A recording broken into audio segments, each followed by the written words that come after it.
Welcome to the Saturday Update. Nath Gardner with you.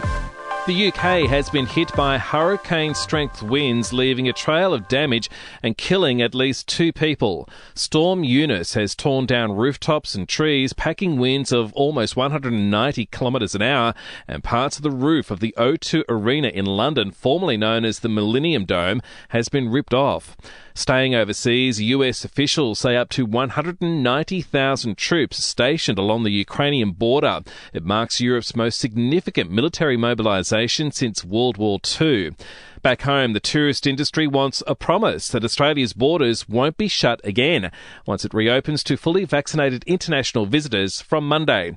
Flight Centre CEO Graham Turner is warning the recovery will take time as the country opens up after being off limits for 2 years. Overseas travellers and tourists will need to be convinced that it's not going to change. They'll want certainty. Meantime, Western Australia's hard border comes down on March the 3rd.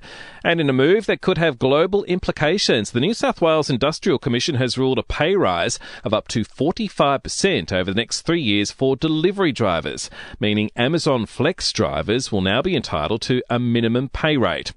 To sport now, pre-season NRL games have seen the Raiders beat the Roosters 32-18, but it's come at a cost with new recruit Peter Holler injuring his knee, while Manly too good for the Tigers 28-4.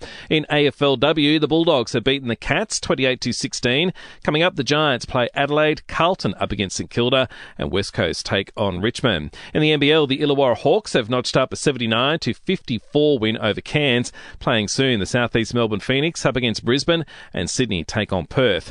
In the A-League, Melbourne City 3-0 winners over Newcastle. 3 matches coming up. Melbourne Victory take on the Mariners. Macarthur play Adelaide, and Wellington up against Sydney FC. And Australia has won the 4th T20 match against Sri Lanka. The visitors set the home side 140 to win at the MCG. The Aussies reaching that with 6 wickets in hand and 11 balls to spare.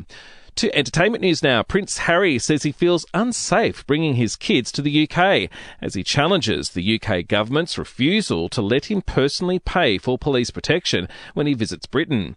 Brad Pitt has filed a lawsuit against ex-wife Angelina Jolie after she reportedly sold her share in a 35-room mansion and vineyard in France that the pair bought in 2008 without consulting him. And actor Brooke Shields was among the people around the world who took part in random acts of kindness Day this week, handing out flowers to unsuspecting victims in New York. And we'll see you tomorrow morning for another episode of The Update.